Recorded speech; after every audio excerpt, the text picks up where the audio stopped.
Hi friends, KSRTCಯ ಚಾಲಕ ನಿರ್ವಾಹಕ ಹುದ್ದೆಯ ಸೆಲೆಕ್ಟ್ ಆದ ಅಭ್ಯರ್ಥಿಗಳಿಗೆ ಕೌನ್ಸಿಲಿಂಗ್ ಕೂಡ ಮುಗಿದಿದೆ. ಎಲ್ಲರೂ ತಮಗೆ ಬೇಕಾದಂಥ ಡಿವಿಷನ್ ಡಿಪೋಗಳು ಕೂಡ ಆಯ್ಕೆ ಮಾಡಿಕೊಂಡಿದ್ದಾರೆ. ಆಲ್ರೆಡಿ ಎಲ್ಲ ಅಭ್ಯರ್ಥಿಗಳು ಕೂಡ ಡ್ಯೂಟಿಗೆ ಜಾಯಿನ್ ಕೂಡ ಆಗಿದ್ದಾರೆ, ರಿಪೋರ್ಟ್ ಕೂಡ ಮಾಡಿಕೊಂಡಿದ್ದಾರೆ. ಹಾಗಾದರೆ ಈಗ 2000 ಹುದ್ದೆಗಳಲ್ಲಿ ಎಷ್ಟು ಅಭ್ಯರ್ಥಿಗಳು ಡ್ಯೂಟಿಗೆ ಜಾಯಿನ್ ಆಗಿದ್ದಾರೆ ಮತ್ತು ಎಷ್ಟು ಹುದ್ದೆಗಳು ಅಲ್ಲಿ ಈಗ ಖಾಲಿ ಇದೆ, ಸೆಕೆಂಡ್ ಲಿಸ್ಟ್ ಬಿಡುವ ಚಾನ್ಸಸ್ ಎಷ್ಟು ಇದೆ, ಇದರ ಬಗ್ಗೆ ಮಾಹಿತಿಯನ್ನು ನೀಡುತ್ತೇನೆ. ವಿಡಿಯೋ ಸ್ಕಿಪ್ ಮಾಡದೆ ಕೊನೆವರೆಗೂ ನೋಡಿ. ಯಾರೆಲ್ಲ ನನ್ನ ಚಾನೆಲ್ ಹೊಸದಾಗಿ ನೋಡುವವರು ಪ್ಲೀಸ್ ಸಬ್ಸ್ಕ್ರೈಬ್ ಮಾಡಿ ಮತ್ತು ಪಕ್ಕದಲ್ಲಿರುವ ಬೆಲ್ ಐಕಾನ್ ಕ್ಲಿಕ್ ಮಾಡಿ. ನೋಡಿ ಫ್ರೆಂಡ್ಸ್, ಚಾಲಕ ಕಮ್ ನಿರ್ವಾಹಕ ಹುದ್ದೆಗೆ ಗಣಕೀಕೃತ ಕೌನ್ಸಿಲಿಂಗ್ ಮೂಲಕ ಸ್ಥಳ ನಿಯೋಜನಾ ವಿಭಾಗವಾರು ವರದಿ ಮಾಡಿಕೊಂಡಿರುವರ ವಿವರ, ಅಂದರೆ ಎಷ್ಟು ಡಿವಿಷನ್ ಮತ್ತು ಡಿಪೋನಲ್ಲಿ ಎಷ್ಟು ಅಭ್ಯರ್ಥಿಗಳು ಒಂದು ವರದಿ ಅಂದರೆ ರಿಪೋರ್ಟ್ ಮಾಡಿಕೊಂಡಿದ್ದಾರೆ, ಇದರ ಬಗ್ಗೆ ಮಾಹಿತಿಯನ್ನು ನೀಡಿದ್ದಾರೆ. ಮೊದಲನೇದಾಗಿ ನೋಡುವುದಾದರೆ ಇಲ್ಲಿ ಬೆಂಗಳೂರು ಕೇಂದ್ರೀಯ ವಿಭಾಗದಲ್ಲಿ 100 ಅವರಿಗೆ ಅಭ್ಯರ್ಥಿಗಳು ಬೇಕಾಗಿದ್ದರು. ಅಲ್ಲಿ ವೇಕೆನ್ಸಿ 100 ಖಾಲಿ ಇತ್ತು. ಅಲ್ಲಿ 81 ಅಭ್ಯರ್ಥಿಗಳು ಅಲ್ಲಿ ವರದಿ ಮಾಡಿಕೊಂಡಿದ್ದಾರೆ. ವರದಿ ಮಾಡಿಕೊಳ್ಳಲು ಬಾಕಿ ಇರುವವರು ಇನ್ನೂ 19 ಜನ. ಚಿಕ್ಕಬಳ್ಳಾಪುರ ವಿಭಾಗ 200 ಒಂದು ವೇಕೆನ್ಸಿ ಹುದ್ದೆಗಳು ಖಾಲಿ ಇತ್ತು. 172 ಅಭ್ಯರ್ಥಿಗಳು ವರದಿ ಮಾಡಿಕೊಂಡಿದ್ದಾರೆ.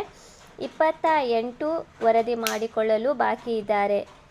ನೆಕ್ಸ್ಟ್ ಚಿತ್ರದುರ್ಗ ವಿಭಾಗ ಕೂಡ 20 ಹುದ್ದೆಗಳಿದ್ದು 19 ಅಭ್ಯರ್ಥಿಗಳು ವರದಿ ಮಾಡಿಕೊಂಡಿದ್ದಾರೆ. 1 ಅಭ್ಯರ್ಥಿಯಲ್ಲಿ ಖಾಲಿ ಇದೆ. ನೆಕ್ಸ್ಟ್ ಚಾಮರಾಜನಗರ ವಿಭಾಗದಲ್ಲಿ 175 ಅಭ್ಯರ್ಥಿಗಳಲ್ಲಿ 147 ಅಭ್ಯರ್ಥಿಗಳು ಅಲ್ಲಿ ವರದಿ ಮಾಡಿಕೊಂಡಿದ್ದಾರೆ. ಉಳಿದಂಥದ್ದು 28. ನೆಕ್ಸ್ಟ್ ಚಿಕ್ಕಮಗಳೂರು ವಿಭಾಗದಲ್ಲಿ 75 ಅಭ್ಯರ್ಥಿಗಳಲ್ಲಿ 71 ಅಭ್ಯರ್ಥಿಗಳು ವರದಿ ಮಾಡಿಕೊಂಡಿದ್ದಾರೆ. 4 ಹುದ್ದೆಯಲ್ಲಿ ಖಾಲಿ ಇದೆ. ನೆಕ್ಸ್ಟ್ ಕೋಲಾರ ವಿಭಾಗದಲ್ಲಿ 65 ನಿಯೋಜಿಸಿದ ಸಂಖ್ಯೆ 60 ಅಭ್ಯರ್ಥಿಗಳು ವರದಿ ಮಾಡಿಕೊಂಡಿದ್ದಾರೆ. ನೆಕ್ಸ್ಟ್ 5 ಅಭ್ಯರ್ಥಿಗಳು ಅಲ್ಲಿ ಅಂದರೆ 5 ವರದಿ ಮಾಡಿಕೊಳ್ಳುವವರು ಬಾಕಿ ಇದ್ದಾರೆ. ನೆಕ್ಸ್ಟ್ ಮೈಸೂರು ನಗರ ವಿಭಾಗ 80 ನಿಯೋಜಿಸಿದ ಸಂಖ್ಯೆ, ವರದಿ ಮಾಡಿಕೊಂಡವರು 72, 8 ಇನ್ನೂ ಕೂಡ ಬಾಕಿ ಇದೆ. ನೆಕ್ಸ್ಟ್ ಮಂಡ್ಯ ವಿಭಾಗ 20ರಲ್ಲಿ 20 ಕೂಡ ಅಲ್ಲಿ ವರದಿ ಮಾಡಿಕೊಂಡಿದ್ದಾರೆ. ಸೊ ನೆಕ್ಸ್ಟ್ ಮಂಗಳೂರು ವಿಭಾಗದಲ್ಲಿ 390ರಲ್ಲಿ 266 ವರದಿ ಮಾಡಿಕೊಂಡಿದ್ದಾರೆ. 124 ಇಲ್ಲಿ ಹೈಯೆಸ್ಟ್ ಅಂತಲೇ ಹೇಳಬಹುದು. ನೆಕ್ಸ್ಟ್ ನೋಡುವ. ನೆಕ್ಸ್ಟ್ ಮೈಸೂರು ಗ್ರಾಮಾಂತರ ವಿಭಾಗದಲ್ಲಿ 100 ನಿಯೋಜಿಸಿದ ಸಂಖ್ಯೆ ಆಗಿದ್ದು 92 ವರದಿ ಮಾಡಿಕೊಂಡಿದ್ದಾರೆ. 8 ವರದಿ ಮಾಡಿಕೊಳ್ಳುವರು ಬಾಕಿ ಇದ್ದಾರೆ. ನೆಕ್ಸ್ಟ್ ಪುತ್ತೂರು ವಿಭಾಗ 390 ಅಲ್ಲಿ 243, ಇನ್ನೂ ಕೂಡ 147 ವರದಿ ಮಾಡಿಕೊಳ್ಳುವವರು ಇದ್ದಾರೆ. ಇದು ಹೈಯೆಸ್ಟ್ ಪುತ್ತೂರು ಮತ್ತು ಮಂಗಳೂರಿನಲ್ಲಿ. ನೆಕ್ಸ್ಟ್ ರಾಮನಗರ ವಿಭಾಗದಲ್ಲಿ 225ರಲ್ಲಿ 202 ಅಭ್ಯರ್ಥಿಗಳು ವರದಿ ಮಾಡಿಕೊಂಡಿದ್ದಾರೆ. 23 ಹುದ್ದೆ ಖಾಲಿ ಇದೆ.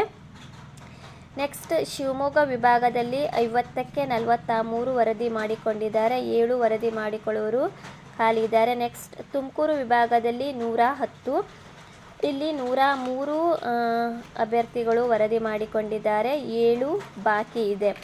ಸೊ ನೀವು ಇಲ್ಲಿ ಟೋಟಲ್ ನೋಡಬಹುದು, ಅವರು 2000 ಹುದ್ದೆಗಳು ಅವರು ಯಾವ ಡಿವಿಷನ್ ಅಲ್ಲಿ ವಿಭಾಗ ಮಾಡಿಕೊಂಡಿದ್ದಾರೆ ನೀವು ನೋಡಬಹುದು. ಸೊ ವರದಿ ಮಾಡಿಕೊಂಡವರ ಸಂಖ್ಯೆ 1591. ಸೊ ಇನ್ನು 409 ಅಭ್ಯರ್ಥಿಗಳು ಇನ್ನೂ ಕೂಡ ವರದಿ ಮಾಡಿಕೊಳ್ಳದೇ ಇದ್ದವರು. ಸೊ ನೋಡಿ ಫ್ರೆಂಡ್ಸ್, 409 ಅಭ್ಯರ್ಥಿಗಳು ಇನ್ನೂ ಕೂಡ ಅಂದರೆ ವರದಿ ಮಾಡಿಕೊಂಡಿಲ್ಲ.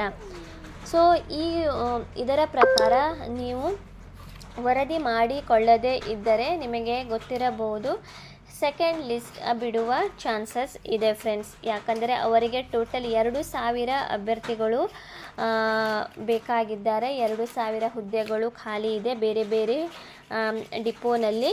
ಸೊ ನೀವು ಕೂಡ ನೆಕ್ಸ್ಟ್ ನೋಡಬಹುದು, ನಿಮಗೆ ನೆಕ್ಸ್ಟ್ ಅರ್ಧ ಮಾರ್ಕ್ಸಿನಲ್ಲಿ 1 ಮಾರ್ಕ್ಸ್ನಲ್ಲಿ ಯಾರ ಸೆಲೆಕ್ಟ್ ಆಗಿಲ್ಲ ಅಂಥವರಿಗೆ ಇಲ್ಲಿ ಚಾನ್ಸಸ್ ಇದೆ. ಯಾಕಂದರೆ 409 ವರದಿ ಮಾಡಿಕೊಳ್ಳದೇ ಇದ್ದವರ ಸಂಖ್ಯೆ ಇದೆ, ಅಲ್ಲಿ ಬಾಕಿ ಇದ್ದಾರೆ.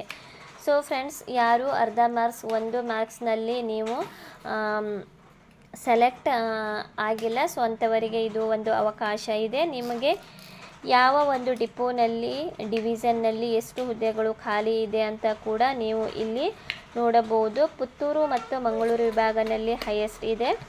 ಸೊ ನೀವು ಕೂಡ ನಿಮಗೆ ಐಡಿಯಾ ಬರುತ್ತದೆ ಯಾವ ಒಂದು ಡಿಪೋನಲ್ಲಿ ಹುದ್ದೆಗಳು ಮತ್ತು ಡಿವಿಷನ್ನಲ್ಲಿ ಹುದ್ದೆಗಳು ಖಾಲಿ ಇದೆ ಅಂತ ಫ್ರೆಂಡ್ಸ್. ಸೊ ಈಗ ಆಲ್ರೆಡಿ ಎಲ್ಲರೂ ಕೂಡ ಜುಲೈ 1ನೇ ತಾರೀಕಿನ ಒಳಗೆ ಎಲ್ಲರಿಗೂ ಕೂಡ ರಿಪೋರ್ಟ್ ಮಾಡಿಕೊಳ್ಳಬೇಕಿತ್ತು.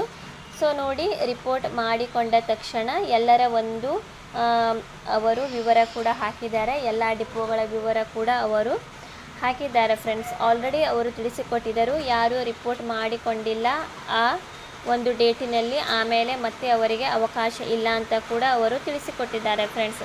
ಸೊ ಅದರ ಪ್ರಕಾರ ಎಷ್ಟು ಅಭ್ಯರ್ಥಿಗಳು ಅಲ್ಲಿ ವರದಿ ರಿಪೋರ್ಟ್ ಮಾಡಿಕೊಂಡಿದ್ದಾರೆ ಅದನ್ನೆಲ್ಲ ಅವರು ಕ್ಯಾಲ್ಕುಲೇಟ್ ಮಾಡಿ ಇನ್ನೂ ಕೂಡ 409 ಅಭ್ಯರ್ಥಿಗಳು ವರದಿ ಮಾಡಿಕೊಳ್ಳದೇ ಇದ್ದಾರೆ ಫ್ರೆಂಡ್ಸ್. ಸೊ ಸೆಕೆಂಡ್ ಲಿಸ್ಟ್ ಬಿಡುವ ಚಾನ್ಸಸ್ ಕೂಡ ತುಂಬ ಇದೆ.